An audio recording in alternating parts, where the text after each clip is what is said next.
Hi, I'm Representative jt-wilcox, and I'm proud to represent the rural 2nd District that includes small towns like Yelm, Rainier, Ording, Eatonville. Today's the first day of a new session, and those days tend to be mostly symbolic. So we saw 98 people in this chamber sworn in, and when you swear, you raise your hand and take an oath to uphold the Constitution of the United States and the Constitution and laws of the state of Washington. And that's a serious thing, and if you contact my office with a question, you'll often find that we refer to the Constitution when we answer your question. One of the other things that you do on the first day is you talk about adopting rules for how the House of Representatives is going to conduct itself. We adopted temporary rules today.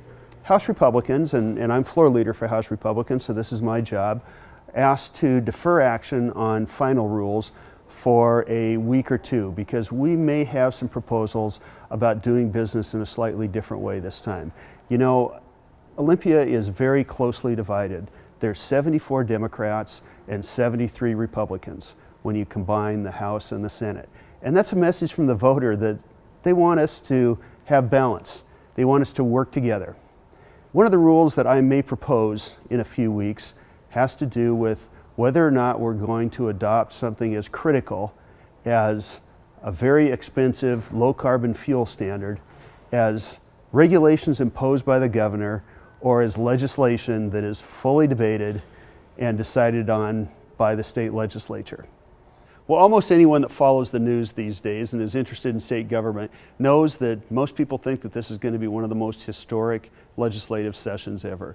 We have a lot of budget challenges, but we also have a lot of good news around the budget. First of all, the challenges. There is a court order called the McCleary decision that says that the state legislature, controlled for most of the last 15 years by Democrats, has not done a proper job of funding education or reforming education so that it can be most effective and the burden falls most fairly across the state. So a good share of the revenues that we have available needs to be allocated towards education, but not just pouring money into the problem, funding the things that are most effective and produce the best outcome for the kids that are part of the school system. And that's constitutional for us.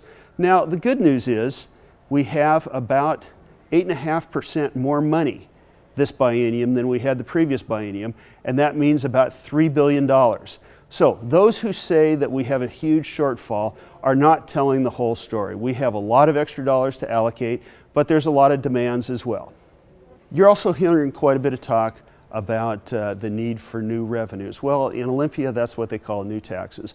And it's the governor's job to make the first budget and tax proposals. And he has very publicly now called for about $1.4 billion in new taxes. He's also made it plain that he doesn't think that that should be subject to a vote of the people. Well, I dispute both those things. First of all, I don't think we need $1.4 billion of additional revenue. And second of all, I believe strongly that when it is a major issue, the people have a right to be heard. And in practical terms, most likely because we're a state with strong initiative protections, we need to conduct ourselves with the understanding that the people are going to have a vote on this. Now, no one would say that we have a perfect or even a very good taxation system in this state, and in fact, the burden doesn't fall fairly at all. You know, we that represent the rural areas understand that we represent in many cases the poorest part of the state. And oddly, it's also the part of the state that tends to be the most overtaxed. One of the governor's proposal has to do with a carbon tax, and he's touting the fact that polls have shown that that's pretty highly supported by the public, but I don't think the public has really heard what this is about yet. I'm opposed to a carbon tax because, first of all, most of the entities that'll pay this tax are regulated utilities, and they will have to immediately pass it on to you, the taxpayer. And we know that these utility rates fall the most strongly on those that can least bear the burden.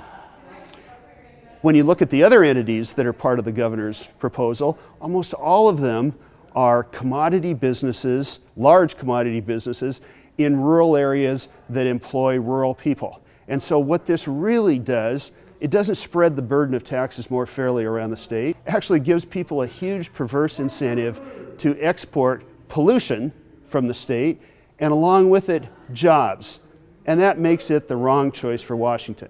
Now, we have another tax that has been around since the beginning of the state. It's the property tax. It falls way too much on rural landowners.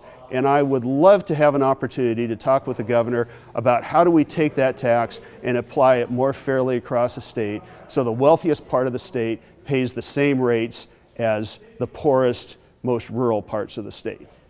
Thank you for watching my weekly video updates. Please feel free to call my office using the number on the screen or email me.